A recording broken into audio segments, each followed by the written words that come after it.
Jonathan? Ouais. Je suis un peu embêté là, parce que bon, ce soir on a Zabou, donc ça va, mais on a aussi Nicolas Fargue. Et alors? Bah, Nicolas Fargue, il a écrit un roman sur la télé, les coulisses, alors peut-être qu'il aura envie de dévoiler des trucs sur... Et alors? Bah, sur ce qu'on a fait, Tu là. veux parler de la tournante avec Natacha? Bon, d'abord on était protégés, puis elle était consentante, hein, donc y a aucun problème. Non, pas ça, l'autre histoire là, le truc avec le poney? Ouais.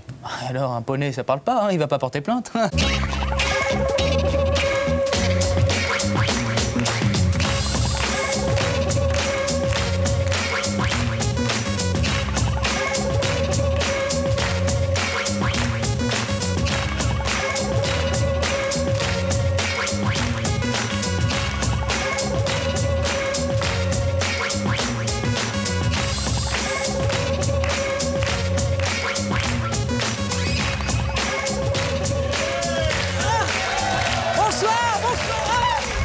Je me suis cassé la jambe, je ne pourrais pas faire cette émission. Ah, je souffre terriblement.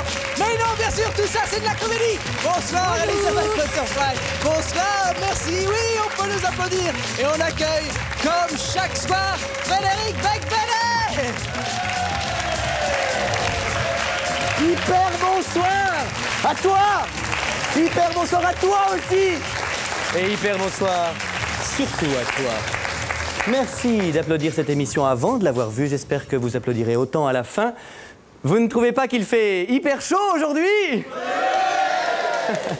Vous savez que nous rémunérons ce garçon pour regarder tous les soirs notre émission et que pour se venger, il fait exprès de ne garder que le pire. Voici donc l'hyper pire de Loïc Prigent.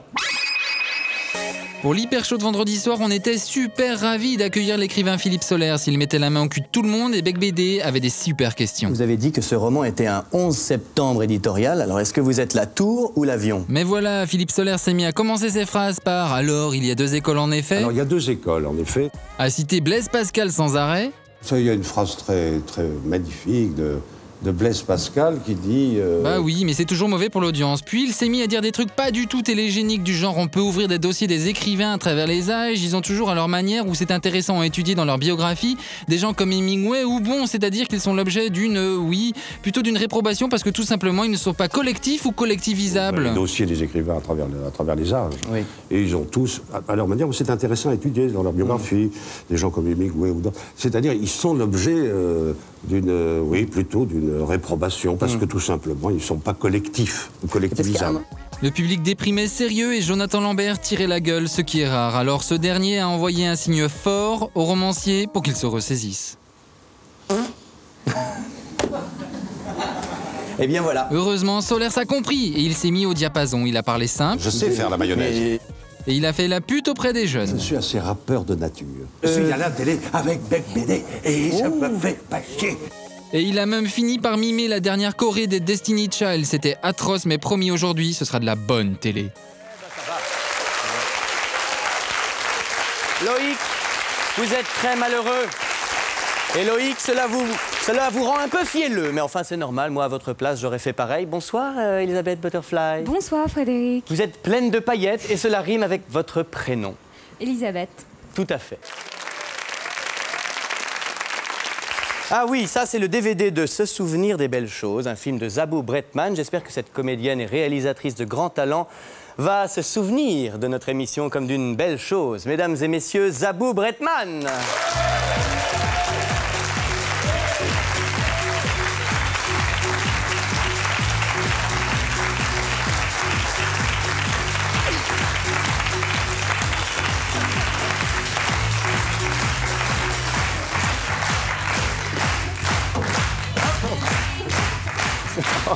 Pardon. T'as vu, c'est beau, hein? Vous avez rencontré nos charmantes assistantes, hein? C'était bien, Sabine, non? Ça vous a Enda, la brune, la blonde. C'était La blonde, joli. la On a fait un C'était beau joli. truc, non? C'était très chouette. C'était pas mal, C'était hein? disco. On a vachement C'était- bossé. Vous avez vu qu'on a des boules à facettes, hein, donc ça allait très très bien avec votre style. Ouais. Bien, alors, Se souvenir des belles choses sort en DVD et en VHS. Pour ceux qui ont encore leur vieux magnétoscope. Vous savez que je suis paresseux. Et donc, c'est vous qui allez faire votre portrait vous-même en lisant ce télésouffleur. Ah, la Au vache. boulot, Zabou. Bon, j'y vais. Bonsoir, je suis Abou Bretman, une actrice réalisatrice France Télévisions Éditions. Voilà. Mon film, Se souvenir des belles choses, sort en DVD. Parmi les nombreux bonus, on trouve un entretien torride avec moi sur un canapé à carreaux.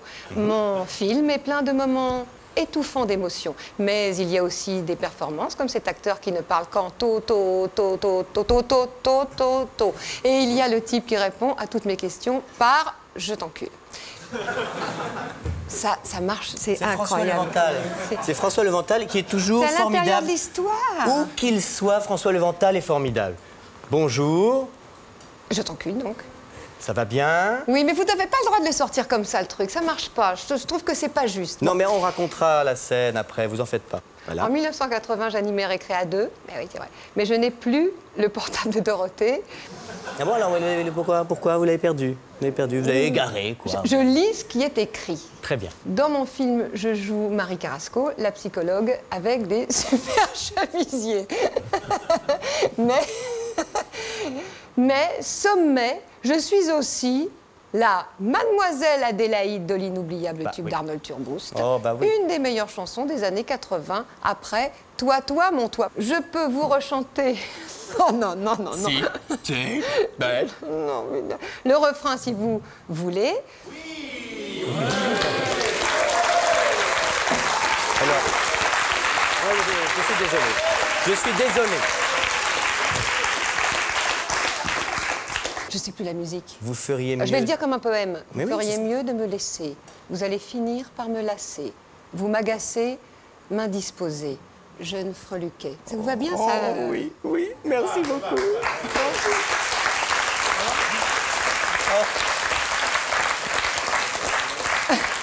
Cela dit, tout ceci n'était qu'un prompteur et je ne pensais pas un mot de ce que je viens de dire. Bravo! C'est là, non? Là. C'est mieux là.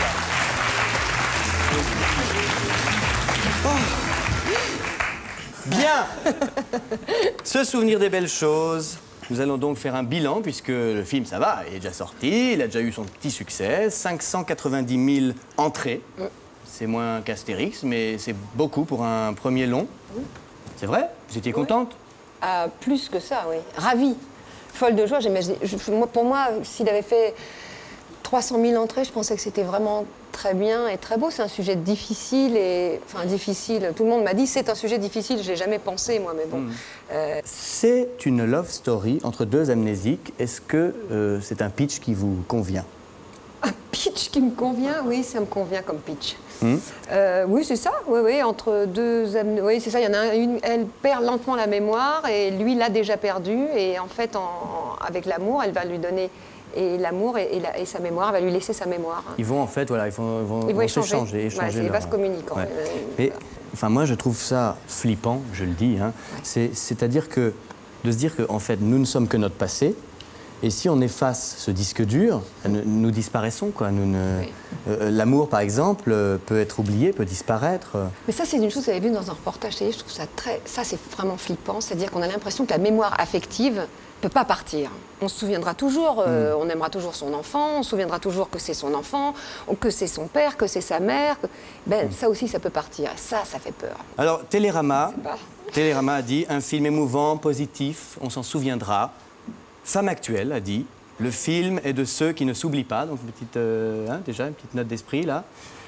Et puis, VSD, un film subtil et attachant. Enfin voilà, donc double prix d'interprétation pour Isabelle Carré et Bernard Campan au Festival de Saint-Jean-de-Luz. C'est pas un festival très connu, mais comme j'aime Saint-Jean-de-Luz, je le dis. Voilà. Hein, mais c'est quand même bien agréable.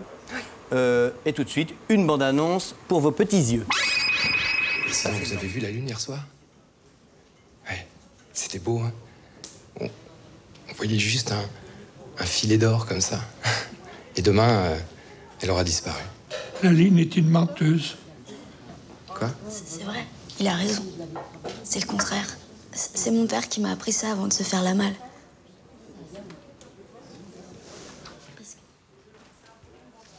Voilà, quand la lune dit qu'elle croît, c'est-à-dire quand elle forme un C, c'est qu'elle décroît.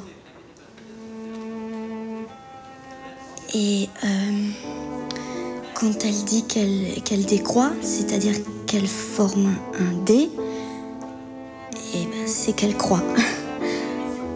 Voilà pourquoi la Lune est une menteuse. Oui, non, mais voilà, ouais, mais n'applaudissez pas. C'est un très très bel extrait de film que nous venons de voir et non pas une bande-annonce. C'est ma très grande faute, je vous autorise à me gifler. Allez-y, giflez-moi fortement. Non, mais je l'ai mérité. Comme ça. Aïe, elle est méchante. Vous n'êtes pas très SM, hein? Oh là là là là. Alors, c'est un mélo, un beau mélo. Mais un mélo quand même. Oui, vous auriez pu me tourner en comédie, parce que même si c'est une maladie qui est c'est Non, très grave, vous venez de la comédie, vous avez fait pas, ça aurait été drôle, j'ai oublié où je suis. Ah, j'ai oublié, ah là là, où j'ai mis ma tête. Je suis plus attirée vers... non, j'aime mieux les... J'aime beaucoup pleurer, moi, au cinéma ou au théâtre, ou être en tout cas très émue. Et... En fait, le genre... Vous aimez chialer un coup, quoi. Ah, vraiment, oui, j'adore ça, oui. Je faisais quelque chose... mon père jouait du piano, je joue toujours du piano, et il y avait un grand piano, et de temps en temps, j'allais sous le piano quand j'étais toute petite, et je lui demandais de jouer des musiques extrêmement tristes pour pleurer. Et donc j'allais sous le piano, je pleurais, et je jouais des trucs terribles, Rachmaninoff, des trucs, voilà. Et j'étais en larmes, et je repartais, je disais merci, et j'allais beaucoup mieux. Ça n'a pas été difficile parce que vous, donc on l'a dit, mais aussi Campan qui vient plutôt du... Est-ce que de trouver des producteurs, ils se sont dit, ah, ça va être une comédie, super. Ouais, Campan avec Zabou, on va se un producteur formidable qui, lui, était totalement partant, il trouvait ça très bien, c'est-à-dire qu'il avait rencontré Bernard. Quand on connaît un tout petit peu Bernard, c'est quelqu'un d'extrêmement doux, et ses rôles de composition, pour moi, ils sont dans Les Inconnus, pas là. Alors ce film est une véritable histoire de famille, puisqu'il y a votre père, votre mère, votre fils et votre fille qui ont un rôle. Votre mari fait même une apparition. Tout le monde. Alors, tous mes copains. Je voulais savoir si vous l'aviez tourné en vacances, avec un caméscope ou... Non, non, mais c'est vrai que c'est très agréable d'avoir des gens avec qui on s'entend extrêmement bien, ça tout vous proche. rassure, quoi. Ouais, Ils ont été payés? Oh non. Ah non, c'est ça l'avantage en fait. Donc, ils se sont mis à deux pour faire ça, Cad et Olivier.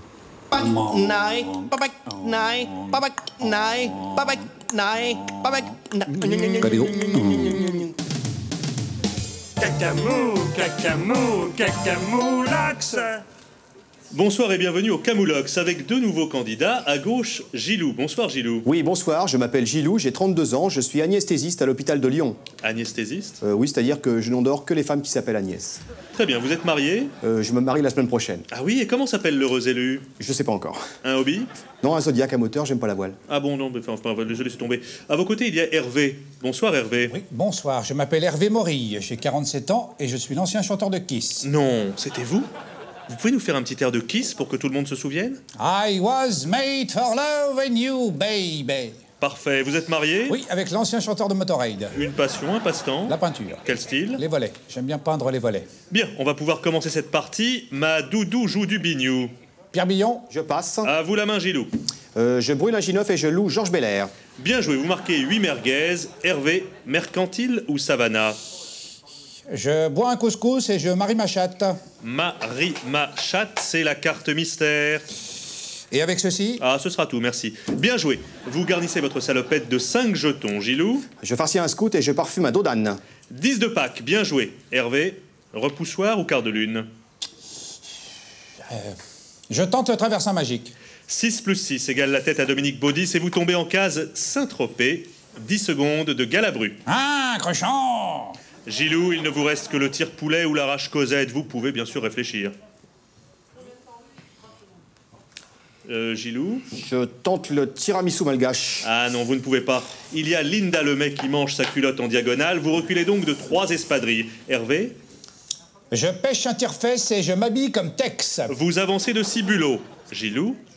Je savole une abeille et je... Camoulox! Bravo Hervé, vous êtes notre finaliste. On se retrouve bien sûr demain pour un autre Camoulox. Et évidemment, un petit mot avant de se quitter, messieurs.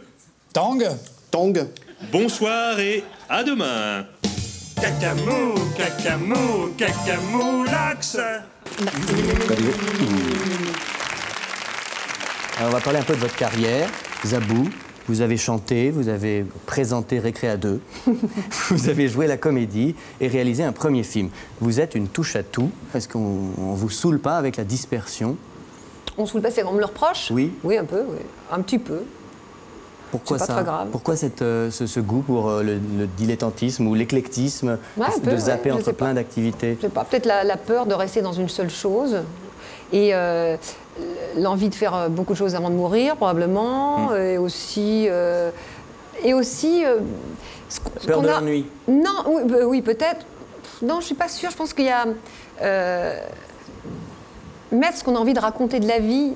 C'est pas forcément ni dans un roman, ni dans un film. C'est dans plein de choses différentes. Au début de votre carrière, vous vous appeliez Zabou. Et puis, vous avez rajouté Bretman. Pourquoi? Pour faire plus sérieux? Non. Parce que Fernandel, il ne s'est pas appelé Fernandel Contandin. Non, ni Fernandel Bretman, jamais. Jamais? Pourquoi? Pourquoi Zabou Pourquoi? Non mais franchement... parce que c'est mon nom et qu'il me manquait. Vous n'aimez plus Zabou? Zabou, ça vous trouvez ça... C'est pas que j'aimais plus Zabou, mais j'aimais toujours Bretman. Oui. Et voilà, elle me donc manquait. À un moment, oui, c'est vrai. C'est moi, c'est ma tribu, c'est ma famille, et je trouvais que c'est... Voilà. Bien. Alors, étant jeune, vous avez étudié le grec moderne. Ouais. C'est pas passionnant pour l'instant, mais...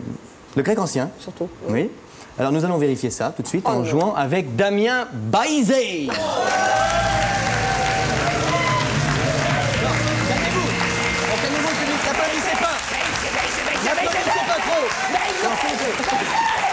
Je vous le demande. S'il vous plaît, n'applaudissez pas trop.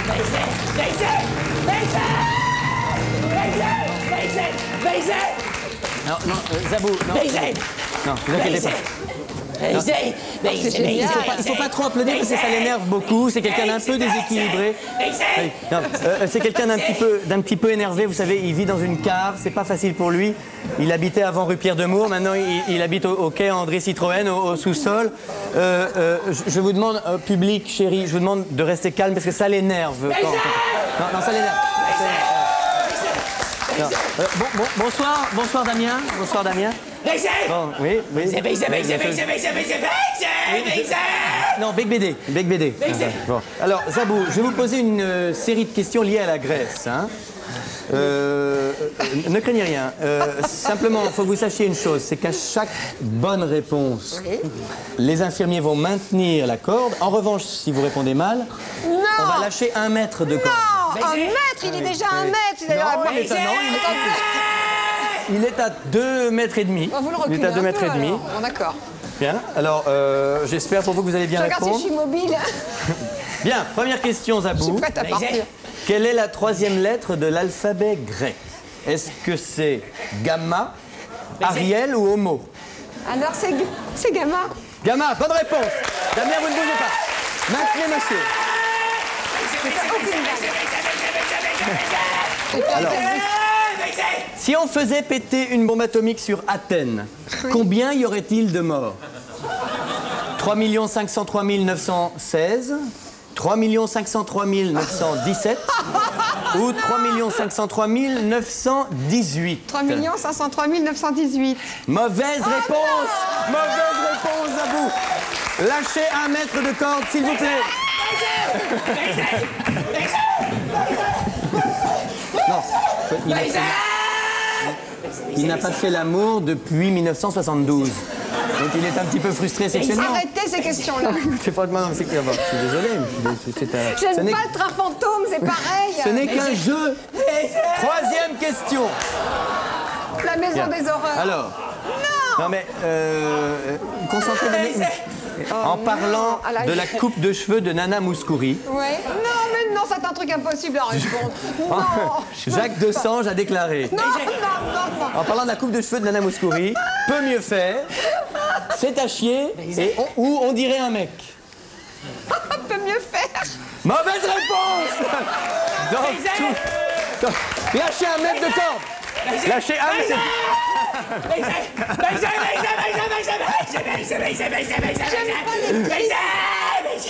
Non mais ça va, il y a une dernière question et je pense qu'on... Non mais Damien, ça va bien?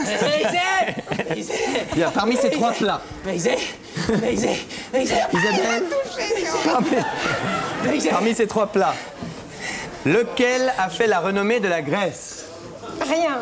Je peux plus jouer. La moussaka, le strudel ou le yop à la fraise? La moussaka. La moussaka, bonne réponse.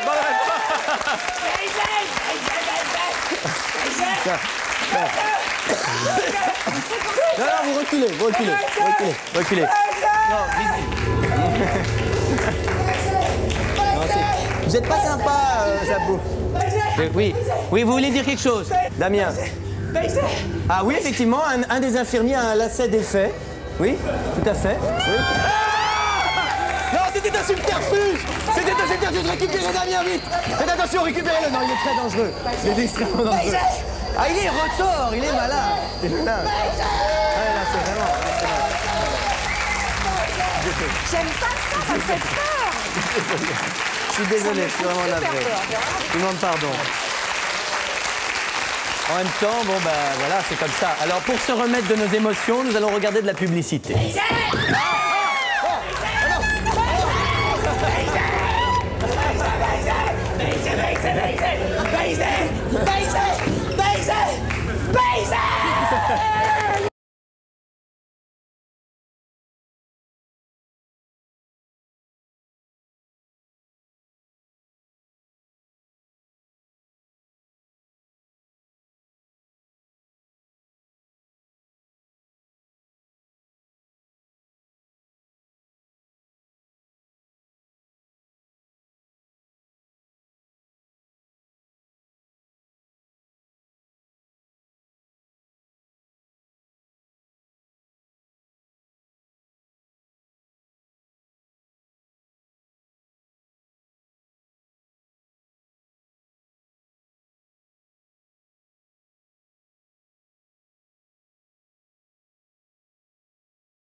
Je vais maintenant sucer mes lunettes en parlant à Zabou Bretman.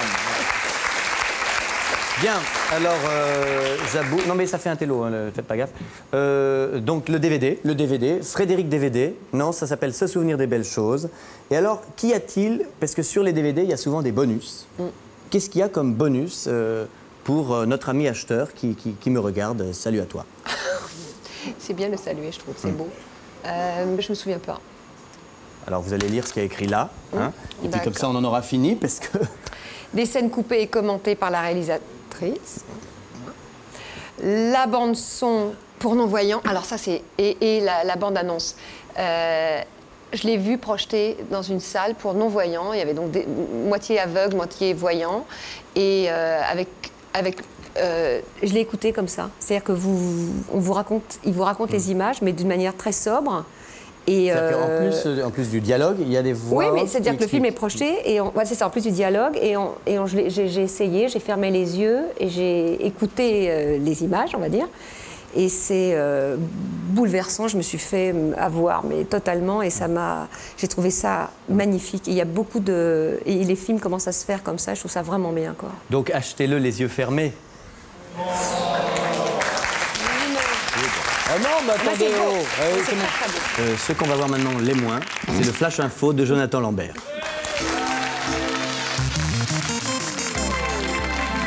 Oui, avec cette nouvelle que je découvre en même temps que vous, c'est la fin d'un mystère qui défrayait la chronique depuis bientôt 2 semaines. L'homme aperçu par de très nombreux témoins courant à près de 60 km/h dans les tunnels du métro parisien vient d'être identifié. Il s'agit de Gilbert M, un chômeur de 28 ans qui tentait de se suicider en se jetant sous une rame de métro lorsqu'il s'est retrouvé accidentellement avec la dite rame profondément enfoncée dans le rectum.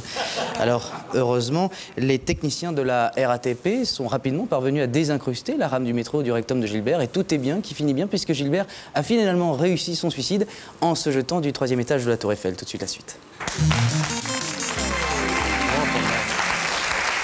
Ce n'est pas bien de rire à ce genre de blague. Son one-man show ne se produit pas sur scène mais sur papier. Please welcome Nicolas Fargue.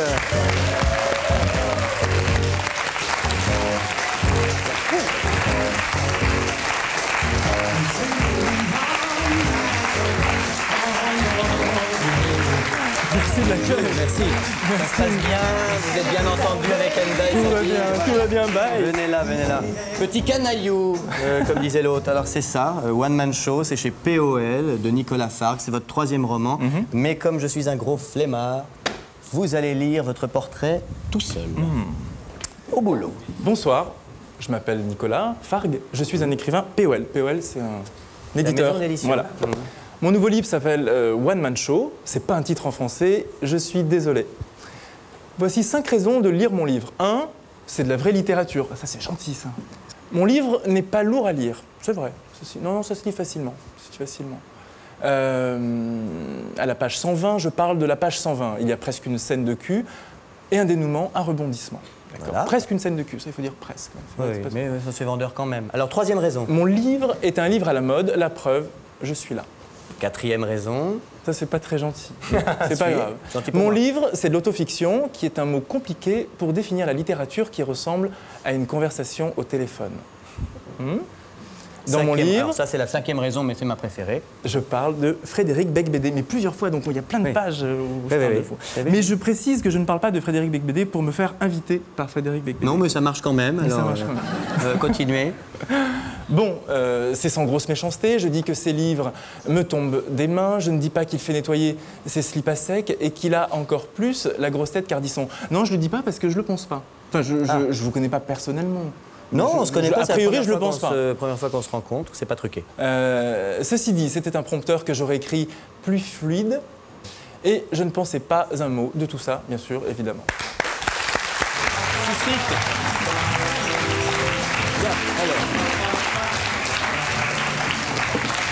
Nicolas Fargue. Alors, j'ai un livre propre, c'est celui que j'ai pas lu, puis celui que j'ai lu, il est un peu plus sale. Donc, on monte celui-là à l'écran, puis pendant ce temps-là, je vais lire des extraits de celui-là. J'espère que c'est clair jusqu'à présent. Donc, quel âge avez-vous, Nicolas? 30 ans. 30 ans. Donc, vous avez 2 ans de moins que votre héros, Christophe Hostier, qui est un écrivain pourri par la télévision. Alors, je voulais savoir qui visez-vous exactement? Pourri par la télévision, le mot est un peu fort parce que c'est une personne d'abord qui, comme beaucoup de gens de sa génération, est fascinée par la télévision. Est fascinée par les visages célèbres qu'on voit à la télévision parce qu'il est d'une génération où les stars, c'est pas les écrivains du siècle dernier, c'est plutôt les animateurs. En même temps, c'est difficile de faire venir un écrivain du siècle dernier dans une émission de télé. C'est vrai, mais ça peut être une référence qu'on peut citer comme ça. Zabou, je vous conseille vraiment de lire son livre. Je pense d'ailleurs que ça ferait un bon film. Je vous conseille d'acheter les droits et même tout de suite de sortir votre chéquier. Dépêchons-nous, faisons des affaires. Alors, votre personnage, Christophe, déteste les animateurs télé parce que alors on ne sait pas si c'est parce qu'il est un rebelle, qui déteste la télé par principe, parce qu'il aurait trop lu Pierre Bourdieu par exemple, ou si c'est parce qu'il est jaloux. Il est jaloux. Il n'arrive jamais. Au fond, c'est ça. C'est facile de dire quand on prend un peu de la distance vis-à-vis de tout ça que tous ces gens qu'on voit à la télé sont bien abrutis et que nous on n'ira jamais se mouiller dans ce genre de trucs. Mais non, au fond, je pense que c'est des paillettes, c'est du strass, mais on a envie de ça aussi. Et toute la lucidité du monde n'y fait rien. Ça peut attirer. C'est assez intéressant parce que c'est un roman satirique sur la télé. Donc d'abord, il n'y en a pas eu beaucoup. Il y a eu Benacquista, Saga. Et à part ça, il n'y a eu pas beaucoup de livres vraiment qui parlaient de ça. Et alors vous citez plein de gens qui existent, Ardisson, Fogiel, Delarue. Vous avez eu des indices ou pas pour Non, non, il se trouve que j'ai pas la télé, mais j'ai travaillé à la télé pendant 2 ans. J'ai fait des bandes annonces pour une chaîne concurrente qui s'appelle France 2. Donc j'ai eu. Ah oui, j'en ai entendu parler, oui. Donc j'ai eu l'occasion de voir comment ça se passait sur des plateaux, comme ici.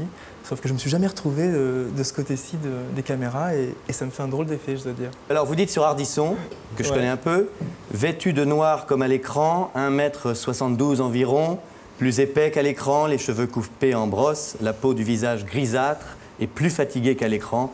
Ardisson boitait légèrement. Vous voulez dire que c'est faux, Ardisson mesure 1,79 m. Ah bon? Oui, parce que je l'ai appelé pour vérifier.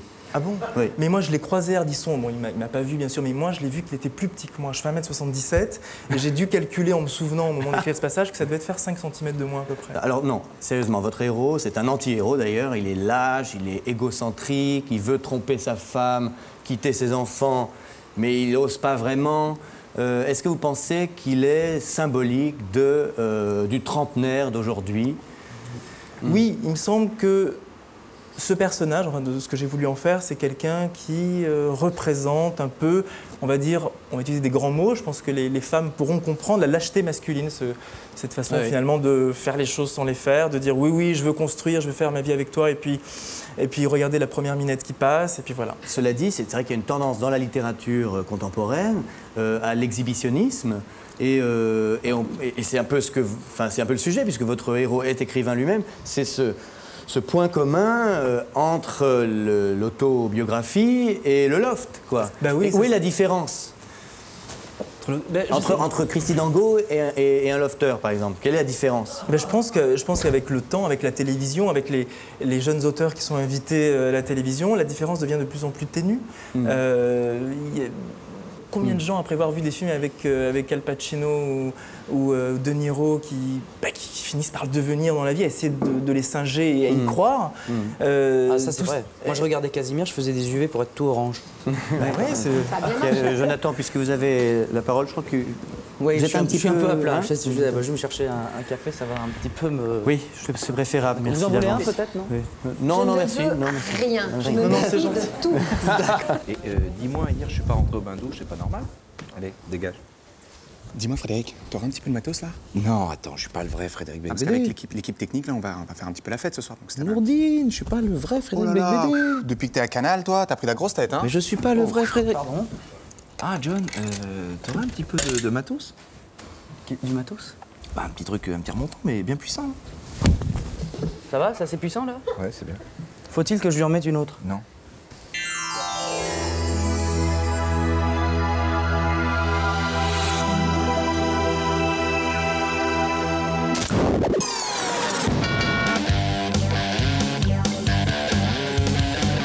Non, ce n'est pas une question d'âge, je ne veux pas en parler, un point c'est tout, c'est tout. Mais tu sais, avec papa, on la pratique régulièrement. Je t'assure, mon chéri, c'est bien agréable, la sodomie. Maman, arrête. Oui, c'est vrai, au début, on a des réticences. Ben, enfin, on s'y fait facilement.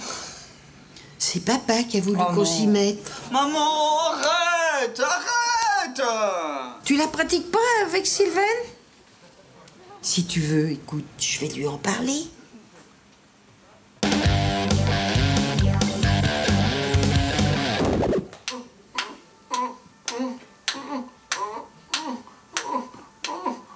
Michel, tu veux pas aller dire à tes parents qu'ils aillent dans leur chambre?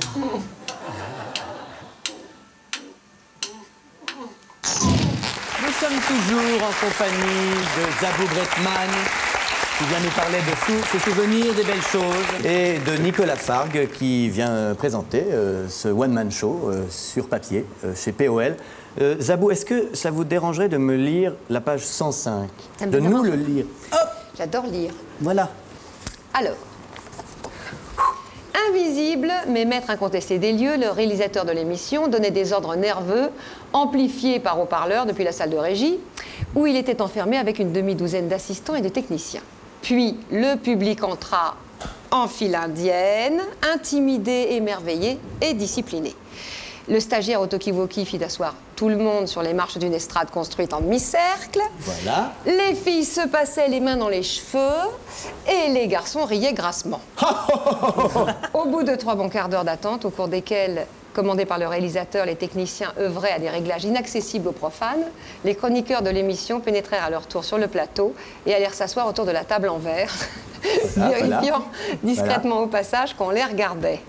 Cette entrée provoqua un vague émoi dans le public, fort impressionné par le fond de teint violent, les coiffures arrangées et les micro-cravates de ces 4 personnes inconnues d'eux-mêmes le matin même, et qu'ils élevaient maintenant au rang de demi-dieux. Voilà, c'est vachement bien vu. Merci beaucoup. Merci. Bon, Nicolas. Merci beaucoup. Alors je crois que là, vous avez une preuve de ce que c'est que le roman réaliste. Hein, c'est-à-dire que le roman réaliste décrit la réalité. Et là, on est en plein dedans. C'est même inquiétant, mais à quel point c'est bien vu. C'est ça, vous décrivez précisément maintenant. Ce qui est en train de nous arriver. Et quand vous serez invité chez Thalassa, vous écrirez un livre aussi? Ça sera exactement les mêmes... Non, vous pensez qu'en acceptant de venir ici, est-ce que vous pensez que vous êtes récupéré ou que vous restez libre de votre parole? Je pense pas du tout que je sois récupéré, parce que si je pensais que j'étais récupéré, j'aurais dit non. Puis je suis très content d'être ici. Non, parce que c'est vrai qu'on dit souvent comment peut-il critiquer alors qu'il y va, enfin vous voyez ce genre de choses. Mais n'oubliez pas quand même que le personnage, c'est lui-même est son premier objet de critique. Oui. C'est-à-dire qu'avant de critiquer les autres, il fait d'abord son propre état des lieux. Il prend un miroir et puis il voit bien en face tous ses mauvais instincts, toutes ses mauvaises tendances, et puis il essaye d'en faire quelque chose, il essaie de se rendre meilleur en se regardant bien en face. Vous ne pensez pas quand même que l'ironie, c'est ce que dit Assayas dans son dernier roman Exhibition, que cette ironie permanente nous rend immobiles, c'est-à-dire que, par exemple, nous, les trentenaires, nous serions une génération traumatisée par Canal+. J'ai peur qu'avec le temps, ça soit devenu, dans notre littérature à nous ici, puis dans l'esprit qu'on finit par avoir de fait, une espèce de blocage. On finit en fait par ne se prouver qu'on existe autour de plateaux d'émissions de télé, dans les conversations mondaines, etc., qu'en se moquant des autres. C'est peut-être un peu le risque. Mais en même temps, cette dérision permanente, ça fait que rien ne change. C'est pour ça que j'aime le romantisme, ce qui est précisément le premier degré total. C'est dire ses sentiments, précisément. Et c'est très agréable de temps en temps. Et ça dire ses sentiments et assumer de les vivre. Et assumer les vivre, oui, complètement. En même temps, il y a quelqu'un qui vous a dit ses sentiments tout à l'heure, vous étiez un peu... Oui, c'est vrai, c'est parce qu'il y avait la façon. C'était la façon. Et puis le truc blanc, là, ça l'a pas fait. C'était moins romantique. Bien, cher Nicolas, votre livre ne sert pas qu'à être lu. Je vous l'apprends ce soir, oui, il a d'autres usages. C'est l'hyper-promo qui va vous le démontrer. Oh. Depuis quelques jours, vous êtes tombé éperdument amoureux de Madame Collange, une collègue de bureau. Vous êtes tellement fou d'elle que vous pouvez la dessiner les yeux fermés. Alors, vous avez décidé de l'appeler pour lui demander de bien vouloir partager votre vie. Seulement voilà, à part votre collection de cartes téléphoniques, vous ne savez pas de quoi lui parler pour l'impressionner. Et la patatras, c'est la ridiculisation. Vous ne savez pas quoi dire et vous lui raccrochez au nez. La suite est logique, vous vivez mal votre chagrin d'amour et tentez de vous suicider. Raté, car vous avez oublié que vous habitez au rez-de-chaussée. Dorénavant, pour impressionner la femme qui vous attire, munissez-vous du livre de Nicolas Fargue. Et lors de votre conversation téléphonique, faites défiler à l'aide du pouce les pages à proximité du combiné pour simuler le bruit des grillons. Écoutez, c'est à s'y méprendre. On se croirait en Provence. Ainsi, votre interlocutrice imaginera que vous l'appelez depuis votre résidence secondaire à Saint-Tropez comme les milliardaires et sera séduite. À vous les filles intéressées, c'est gagné! Grâce au livre de Nicolas Fargue, vous êtes un winner! Oui. Eh oui. Voilà. Vous savez ce qu'il vous reste à faire. Voici donc le moment tant attendu des statistiques des Hyper Angels. Sabine Crocel et Elda Lapelle. Partons. Non. Restons. Alors, elles ont des chiffres à vous donner sur vos carrières respectives et puis il va y avoir un gagnant ou une gagnante. Qui commence? C'est moi. On va commencer avec Nicolas Fargue. 2. C'est le nombre d'années que vous avez passé en tant qu'agent justement d'accueil dans la bibliothèque historique de la ville de Paris. C'est vrai. Bien, ça nous fait donc un chiffre qui est le 2. Oui, on peut pas applaudir non plus, mais enfin, ça fait 2. Très bien, 2. Alors, Sabine. 4, c'est votre âge pour votre première apparition télévisée, donc dans la série culte Thierry Lafronde. Thierry Lafronde. Voilà. Ah oui, donc ça fait 4 à 2. 4 à 2. Le suspense est total. 4 à 2, oui. Mais là, on est un petit peu... Oui. Je continue avec le 2. C'est le nombre de vos enfants, Nicolas. Oui. Ah, donc ça fait 2 plus 2, 4. Il y en a 4. 4 à 4, égalité. Oh là là. Égalité, suspense. Alors, le 32. Pour changer un petit 32. peu, Oui. 32, c'est le nombre minimum de vos cousins germains. Une grande famille pour Zabou. Ah oui, Germain. On l'a fait. Ça fait 34, ça fait 32 plus 4, ça fait combien? 36. Là, c'est les grands-parents qui pourraient applaudir. Oui, non, c'est pas vous, oui. Ça fait 36 à 4. Oui, alors la suite? Voilà, ça va pas le faire du tout. Non, là, Non. je suis coulé, là. 5. À l'âge de 5 ans, vous quittez le Liban pour le Cameroun. Décidément, vous étiez un grand voyageur, très jeune. Ah, oui. Voilà, et je quitte la France dans une semaine pour Diego Suarez à Madagascar. Oui. On vous verra plus. Ben non. Non, il fuit. Il s'enfuit, il va à Madagascar. Donc ça fait 36 à 9. Ouais. Égalité. Là, je suis loin. Ça fait égalité, tout le monde s'aime. Merci beaucoup. Ah, voilà. Ah oui, c'est moi. Bravo, c'est vous. Je suis en train de relancer cette disque. Merci beaucoup. Merci beaucoup. On ne sait pas qui a gagné. Mais quelle importance! Je suis au bout du rouleau, je vous prie d'envoyer l'émission de secours, par pitié.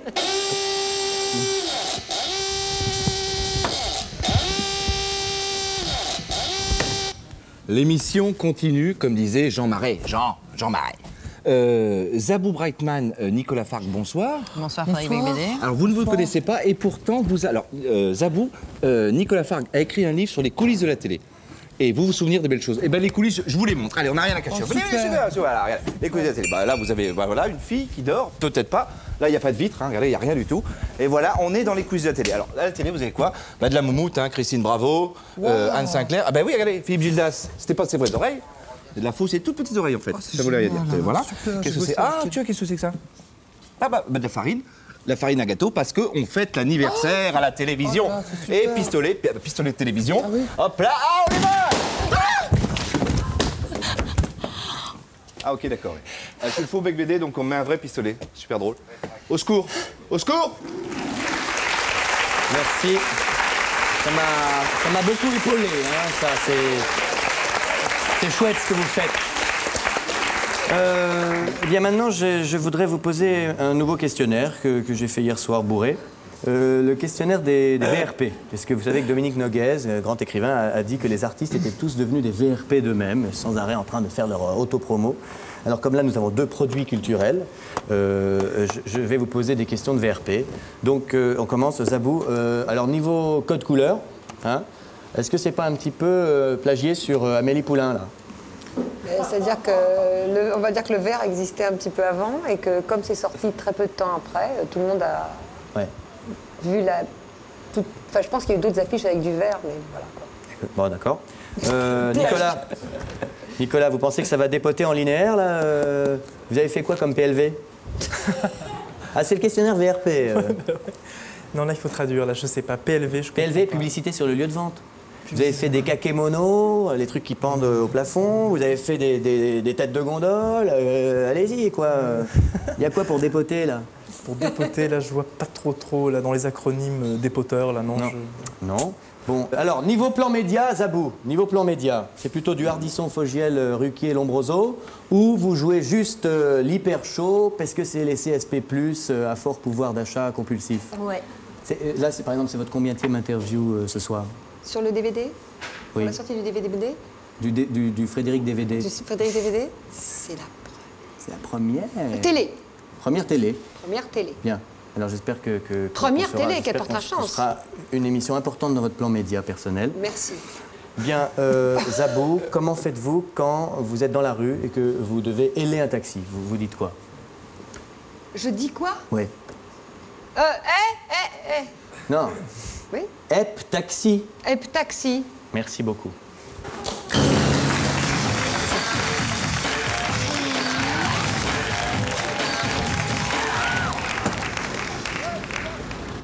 Au Champ de Mars, s'il vous plaît. C'est parti. Vous avez fait mauvais voyage? Non. Seulement, je supporte plus toutes ces fouilles et ces contrôles de sécurité. Ah bon?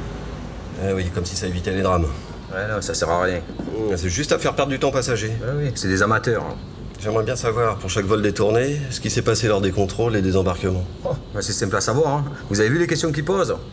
C'est vous qui avez fait vos bagages? Non, c'est un mec super sympa. Il est venu à 3 h du matin chez moi, il avait une barbe comme ça avec un couteau entre les dents. Il m'a dit, dis-moi, j'ai ce colis là, c'est un réveil. Tu pourrais l'apporter à mon frère parce que comme le sien il est cassé, il arrive toujours en retard à son travail. Vous avez raison. Le genre de questions qu'ils posent, est-ce que vous avez des objets dangereux, des armes, pourquoi pas une mitraillette? Ouais. Comme si le terroriste, tu sais, super entraîné, prêt à mourir pour sa cause, il peut résister à toutes les tortures du monde. Quand il arrive à l'aéroport, le mec lui dit, bon, ben alors là, vous avez des choses dangereuses à déclarer? Et lui il dit, oh là là là là, je savais pas que vous alliez me poser ces questions. Bon, mais oui, dans ma valise, j'ai des grenades, des bombes, des dynamites et tout ça, mais vous avez supplie, ne me posez plus des questions comme ça, arrêtez cette torture. Les fouilles, c'est pas vrai les fouilles, hein. Bien, en parlant de fouilles. L'autre jour, je prends l'avion pour aller voir mon cousin. Et quand je suis passé sous le portique, vous savez, ma ceinture, elle a sonné. Alors du coup, le mec m'a fouillé pendant 1 heure. À un moment donné, je lui ai dit, oh, mais qu'est-ce que tu fais? Tu me fouilles ou tu cherches mon point G? Parce que moi, attention, si tu me fouilles encore comme ça, on fait l'amour dans l'aéroport. Hein. Qu'est-ce qu'on va faire alors? On va prendre le train. Ben, même dans le train, il y a des contrôles. Vous allez voir que bientôt, même pour monter dans un taxi, il y aura des contrôles de sécurité. Parlant de ça, là, qu'est-ce qu'il y a dans votre sac, là? Parce qu'il a une forme bizarre un peu, non? Plus comme vous avez un peu la maxi-tête, vous pouvez l'ouvrir pour voir ce qu'il y a dedans ou pas? Regardez plutôt la route, là. Enfin, moi, j'ai dit ça comme ça. Hein.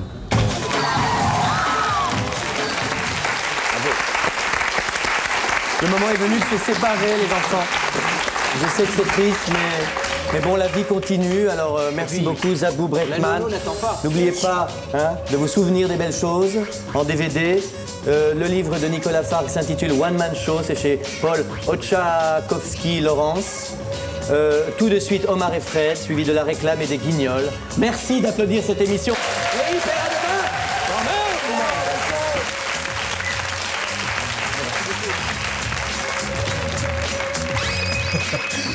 C'est pas nulle part ailleurs. C'est nul. Ça, c'est mieux. Ouais, ça, c'est nous. On va remplacer Bec BD, donc tu vas voir. Incroyable, mais pas vrai. Une émission où vous allez découvrir des choses complètement incroyables. Et pour ce faire, je vais vous appeler tout de suite mon invité. Il s'agit d'Alberto, de La Vega, di Fuego, di Rosa, di González. Alberto, bonjour. Déjà, une première question. Votre nom, il est incroyable. C'est votre vrai nom, ça? Je m'appelle Patrick Paccard, en fait. Ah, voilà, c'est pas incroyable. Alors, que s'est-il passé, Patrick? Il y a 2 mois, à peu près, j'étais dans une forêt. Bon, il y avait des pluies éparses et torrentielles. C'est incroyable, là. C'est à ce moment-là, d'un coup, d'un seul, que je découvre, au plein milieu de la forêt, en train de prendre une douche, Catherine Trump, la fille du richissime milliardaire Donald Trump. Donald Trump, sa fille? Détenue de la forêt? Et je me... C'est incroyable, ça. Quelle salope, c'est là, toujours à poil, non? Vous allez me demander qu'est-ce que je trouve sous mon pied. Qu'est-ce que vous avez trouvé sous votre pied, Patrick? Eh bien, là, je trouve les clés d'un Boeing 747 qui était garé sur le parking de la discothèque. Et là, je décide de le prendre, plein gaz. Nous faisons le tour du monde avec Catherine Trump. Et là, je prends Catherine sous mon aile, comme ça, parce que j'avais des ailes, en fait. Et là, on termine par la Suède, notre tour du monde, où, évidemment, en arrivant à atterrir, malgré des attaques de cormorans, non, des cormorans. Des cormorans? Oui, des commandos de cormorans des forces spéciales américaines. Oui, bien sûr, je connais ça. Qui ont tenté en nous crachant des boulettes. Des boulettes de feu? De shit. De shit? Oui. Brûlantes? Ouais. Oh là là, c'est incroyable. Allez-y, poursuivez, Patrick. Je crois qu'on a compris que c'était incroyable. Ouais, non, mais j'ai envie de boire un café, là, tellement je... Et là, on atterrit en Suède, où je deviens éventuellement roi de Suède pendant une décennie, à peu près. Dis donc, c'est incroyable. Et là, comme j'étais roi de Suède, j'ai un double appel sur mon portable, et Benjamin Castaldi m'appelle et me dit Patrick, il y a une place pour toi à l'AS Monaco pour remplacer Zidane. Je dis c'est bon, c'est banco. Il me dit par contre, si tu veux la place, faut que tu tapes 1. Oui, bien sûr. Sur le mobile. Sur le mobile. Peut-être Patrick a quelque chose à rajouter. Non, je dois y aller là parce que... que... Le kiss d'au revoir. Oui. Je vous laisse parce que je dois être dans 7 minutes à Bamako pour vendre la bijouterie de ma femme. Patrick, qui est complètement incroyable, c'est le titre de notre émission. À demain pour un autre numéro de Incroyable mais pas vrai. Moi, pour l'instant, je suis complètement sur le quai. Hein. Alors? Ouais, pas nul par ailleurs. Hein.